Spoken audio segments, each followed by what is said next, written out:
Hello class. Hopefully today's lecture will be a bit of a shorter lecture because I really want us to spend most of our time wrestling with these concepts this week on a personal level, on a theological level, and on a philosophical level. So let's jump right in. So first of all, here's some book recommendations. When we're talking about theodicy and suffering, these are books that I have found personally very helpful in my own grief and suffering. The number one that I would recommend, which I think is theologically sound and also very, very psychologically sound, is Suffering by Paul Tripp.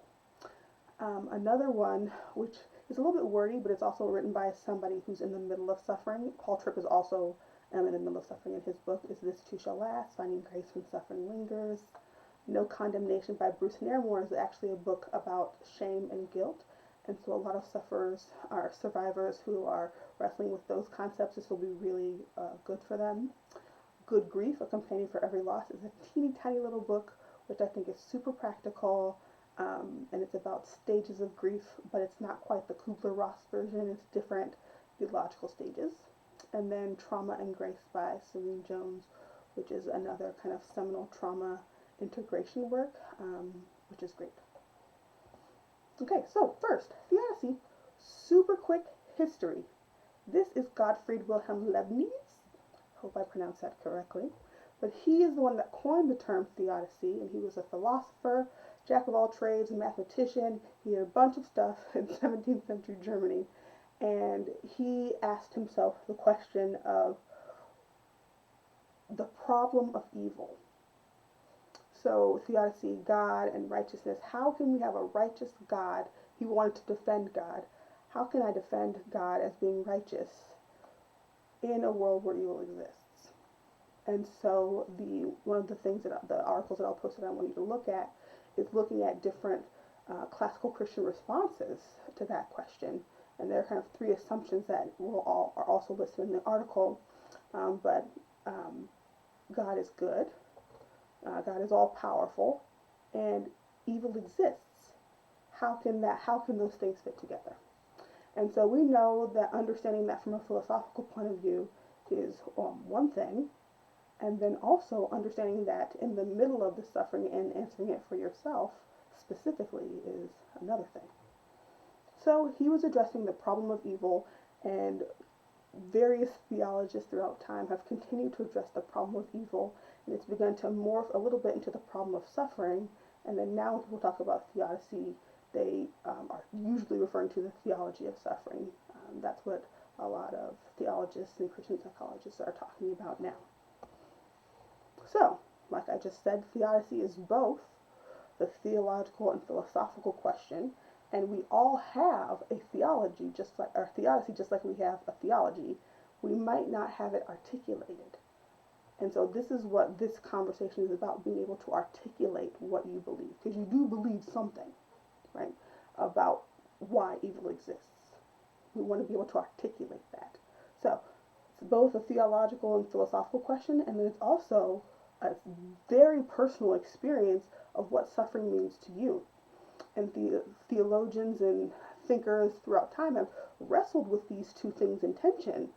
How can you fully explain something and not diminish the sufferer's experience?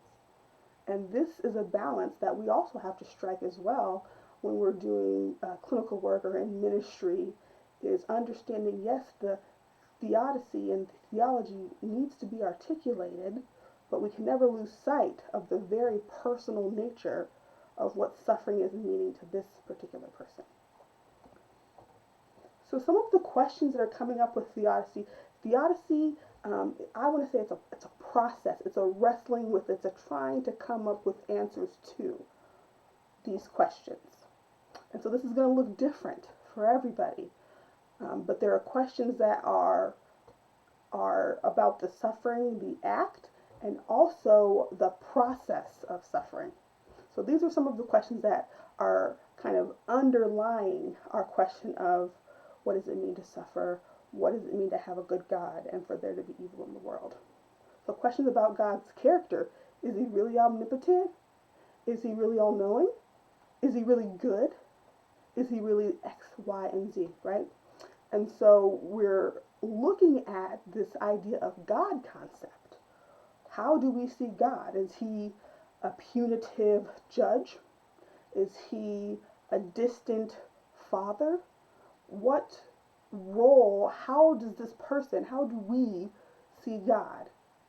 And has that changed in light of suffering? So questions about God. Questions about causation, responsibility, and fault. Whose fault is it that this happened to this person? We're thinking of issues of um, victimhood and perpetrator, right? I was watching a show recently and they talked about this was a true victim. And I thought, what does that mean?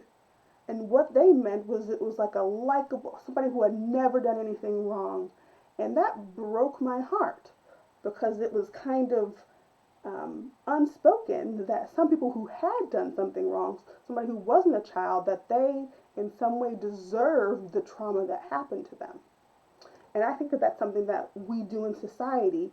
We can kind of assign bits of fault to one another. And in the next slide, I'll say a thing about, actually, I think I'll go forward for a second. One thing that I find very helpful to talk to therapists and ministers and people who are working with traumatized persons is that it is not our job to focus on truth or fault. And oftentimes this comes up when we're looking at things like reports of sexual abuse and a person wants to know, did this really happen or did it happen like this? And I find it helpful to release that question because it's not your job and it doesn't actually matter. It doesn't actually, if you're working with the survivor, you're working with this person, the truth, you may never actually know what the full truth was because you weren't there, right? And so it's not our job to be looking for, is this person telling the truth? Are they exaggerating? Whose fault is it? Did they deserve this to happen to them? Those questions will not get them on a path toward redemption, healing, restoration, reconciliation. I don't think any of those things will come out of that. So even when we think about logical consequences, so I did something, I went and I hit somebody, and then he hit me back to the point where my legs were broken. Yes, I started the fight and there are logical consequences, but that other person still had a choice to hurt me in the way that they hurt me, right? And so we want to look through a lens of compassion, empathy, and a fuller understanding of the larger story. When I work even with sexual perpetrators, what they have done to other people is horrendous. But what happened to them that got them to that point? And that we can look for trauma in that as well, right? And so that does not absolve them of the consequences of what they did. That does not excuse what they did. But if I'm looking for the healing of this person, that I'm working with the person who's sitting in front of me, I care about what happened to them that led them to this point. So one of the things that I find helpful, I got this from a book, a DBT, a dialectical behavior therapy book. I work with people who have borderline personality disorder, and they have big emotions. And one thing that we frequently say to people that we work with is, I hate that this happened. It's not your fault that you were hurt, but it is your responsibility to fix it. And so I know people were asking questions about, like, where does the line get drawn when their trauma is causing them to now sin, right? And so your trauma is not your fault. That happened to you. It should not have happened to you. It is awful. That is not your fault. But the part that is your responsibility is what you're going to do with your life now. And then we can come in and bring compassion and connectedness, since we're working in communities of God, and you don't have to do this alone. So let's go back. All right. So also questions of salvation, safety, protection. If this bad thing happened to me, does that mean that I'm not saved? Why didn't God protect me? Maybe God didn't protect me because I don't have enough faith, right? So people are asking questions that relate to their relationship to God, in terms of like status, their status with God. Why was I not protected? Why didn't God keep me safe? Does this mean I'm never safe? Does this mean God will never protect me? Why will God not protect me? Right? And then we have questions of relationship and proximity. Does God love me anymore? Am I being punished by God? Where was God when I was being hurt? Was he near? Was he far? And if he was near, why didn't he stop it? We have questions of purpose. So now what am I going to do with this? What am I supposed to do with my life? My life now? What I was on my way during this, and then this trauma happened, and now what? What does this mean about what I thought the purpose of my life was? That's a question of suffering and theology. And questions of the future, trust, and what now? Who do I trust? How do I ever trust again? What will my future look like? Is God going to be in my future? Can I trust God? What now? So, theodicy in practice. The sufferers themselves, the survivors and the sufferers, are wrestling with themselves, with the questions, with God, with what happened. They are doing the wrestling. And I want you to keep this in mind. They are doing the wrestling, and we are there as witnesses and support. So imposition never works on this process of meaning making. And I would say that theodicy is a part of meaning making, and that we'll talk about a little bit more next week when we talk about religious coping. But wrestling with these questions doesn't work if somebody just hands you an answer, right? And this makes sense. When we're teaching our children things, we're teaching them math, they don't actually learn it, and it's not real to them if we give it to them, right? So if my son, who's been doing this a lot lately, will say, what's 2 plus 2? I know he knows 2 plus 2. And then he'll get it. And then he asks maybe a question that's a little bit harder, 8 plus 8. And maybe he doesn't know it, but he does know how to get to that question. The best response for me for him to really learn 8 plus 8 is for me to sit with him and teach him how to get to that point. Or to point him to what he already knows, right? And so, we are here to bear witnesses. So the first part, before we even involve ourselves in other people's processes and bear witness to their process, is to be aware of our own process. We need to be able to articulate our own theodicy and theology around suffering, and to notice how it's communicated in our churches.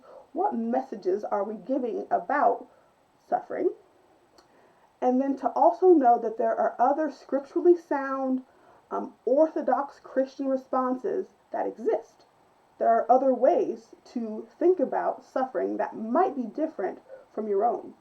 So when we get to a list in a moment, my husband has one theodicy at the top, and mine is quite different. Yeah? Yeah. So the first part, awareness, before you get anybody else's business, please, right? And then the second part is accompaniment. I made these all A's because I like alliteration. So, but being there with the person as they wrestle with these questions. And I included a quote from one of our textbooks. Our first task in responding to suffering is to enter into a relationship with survivors and to be present in their suffering. That's the first part. So often people come and they say, what do I do when this? Being present is one of the most powerful, the ministry of presence, one of the most powerful parts you can do. And when people are asking questions, oftentimes they're asking them rhetorically almost. They're using them as ways to communicate their distress, and they're not pulling for answers. And that can be really hard for us people who are used to using words. We want to respond to a question with a verbal answer, but sometimes that's not what's needed in the moment. First, we want to sit with them while they wrestle with their own questions. I love Nicholas Wolter's story. This is why I always suggest or put this book on my reading list, is because the way that he describes his grief as the griever and what was helpful, what was not helpful, was this image of sitting with them on the grieving bench, and how it was this kind of wordlessness, this wordless support, this co-grieving that was helpful. And the wordiness and the platitudes were not helpful, right? And then after they've been wrestling and they're beginning to identify or notice what they're thinking, helping them to articulate that, because sometimes it's hard to put what you believe into words. And so, as ministers of the gospel, as trained theologians and ministers, we want to help them articulate what they're saying. And then also gently, not in a challenging way, like, where did you get that from? But in a gentle way to assess where are you getting this from? We want to see if it holds up to Scripture, but we want to see if it holds up in a compassionate way. We don't want to do this in an argumentative way because they're coming with these answers, and it came from somewhere. And they actually might be saying something that is scripturally sound, but they're not articulating it well. So you can help them to refine that and to align that with Scripture. Now, if it's not necessarily scripturally sound, or if it's harmful, if it's inaccurate in terms of its orthodoxy, what we want to do is to be able to offer to them other scripturally sound alternatives. So this might look like something like asking, would you be open to hearing how other people have wrestled with this question? I hear how you're wrestling with, and I can see it's still not sitting well. So would you be open to hearing some other ways that people have wrestled with this question? And then in addition to this is something that I think happens on a broader scale, and also very far along in the process of meaning making. So after the person has been able to articulate, they've wrestled and they've settled, we want to be able to point them to the greater story, to contextualize their suffering, to see the slice of it and contextualize it in the narrative of redemption. And we do this, we can do this, we are positioned to do this artistically. So in the book Trauma and Grace by Serene Jones, they have this quote: as people of faith, the church enables us to be storytellers, weavers, artists, poets, visionaries who take the repetitive violence, she was talking about 9/11 in this context, and reframe it in the context of the story of our faith. So, in the article that I want you to read, it's a fairly long article, but there is a condensed version. I really mostly want you to really focus on these classical Christian responses, but I would like you, if you're able to read the whole article. But if for some reason you run out of time, at least focus starting on page 9 with the classical Christian responses. So these are the types of typical Christian responses that they've had to this question. So different kind of models of theodicy.